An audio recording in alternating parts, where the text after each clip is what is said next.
Hi everybody, good morning. Happy Independence Day, 4th of July. It's a hot one today. We are going to do a quick hive inspection of the 5 hives. And then we are going to just basically be getting a count of how much honey we think we'll get this year for this harvest. So quick trip in, quick trip out, because it's already starting to get hot. So we just rounded the corner into the apiary and Jade is on the ground.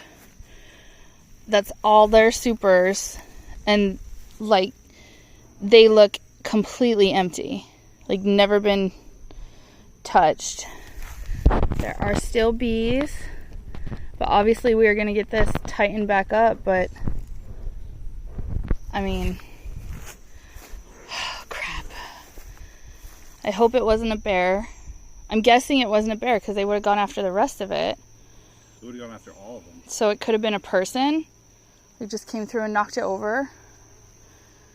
Maybe it wasn't level and it fell over in a strong wind. I don't know. It looks like all the comb that they had drawn out just melted in the hot sun, unfortunately. So we have created a chimney effect by putting any open or partially drawn frames that we found up the hive, about 3 mediums tall. There's at least 3, I think one of them has 4 in this chimney effect, in a desperate attempt to try and give them space so that they could draw out a little bit and she can come up and lay where she needs to lay and just boost that hive population, because we're coming up on the dearth, which is a good thing because they'll start to eat some of their honey and be able to draw a little bit more wax. But we might end up with a super worth of honey when everything's said and done out of Jade, but right now it's just about keeping our bees, getting their health back and their population back up. So, you know, they'll do what they do and we've done our best with what we found. So that's the story on Jade. I guess that was our fireworks for 4th of July. We took the covers off of Citrine and Topaz and went all the way through their hives, and they had a lot of honey. They were almost honey bound themselves. So did another chimney starting from that medium, and it chimneys all the way up. There's more.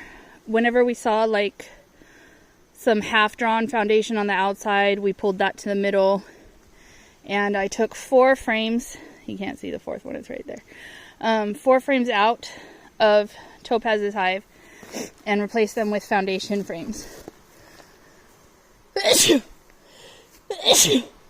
Excuse me. So those 4 frames I'm probably going to use to boost either ruby or quartz, depending on how much they've drawn out, which we're about to get into right now. And then Derek can tell you what he did with Citrine. Well, Citrine was pretty similar. Now both Citrine and Topaz have had their supers longer because they were ready, whereas Jade and Ruby had to draw more comb and frame booster.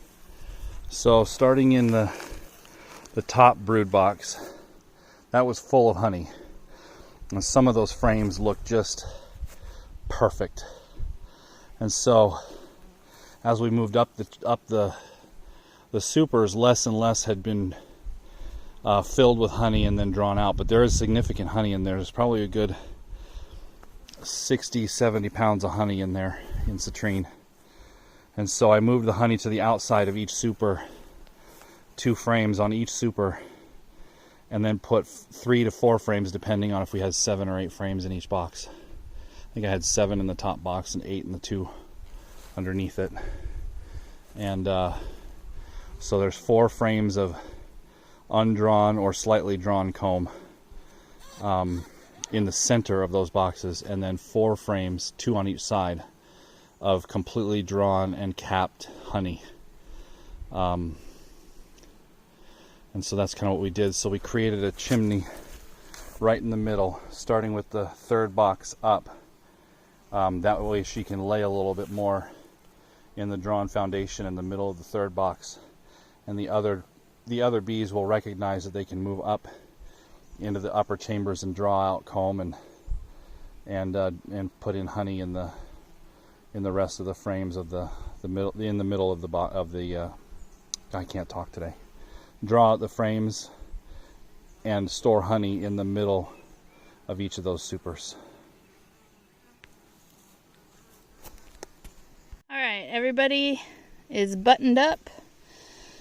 And we chimneyed Quartz and Ruby just like the other ones.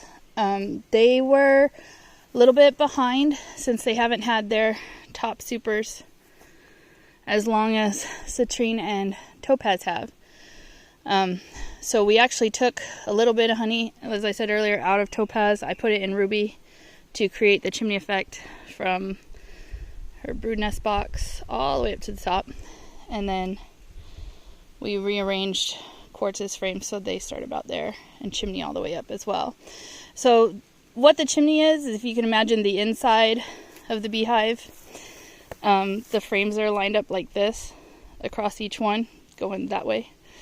And so what we've done is create a space about that big in each of the boxes that's full of foundation that's been drawn out or empty foundation with a little bit of wax on it, so that they have room and they believe that this is a tree, right?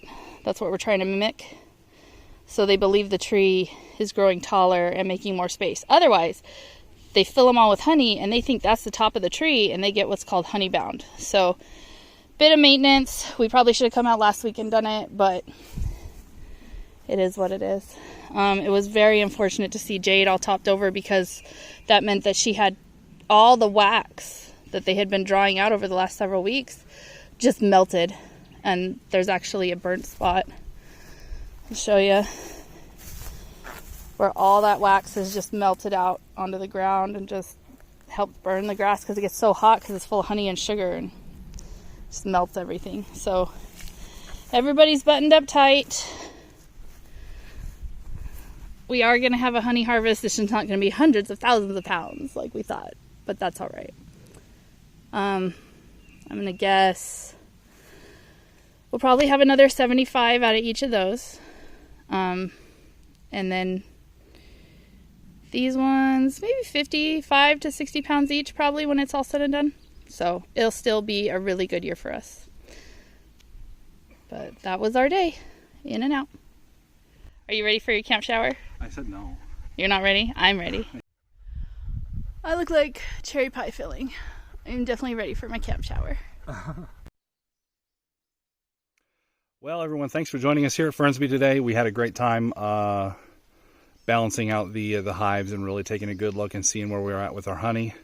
Looks like we'll have some sort of harvest this year, which is exciting. And we're just going to try and make it possible for the bees to continue to grow in their hive and do what they got to do to get ready for winter. So that's all we got for you today. And we hope you have a great 4th. And we'll see you next time. Bye. It's Snakes and Sparklers! Yay! Woo! Snakes and Sparklers! Yay! The best 4th of July ever! Yes, very best.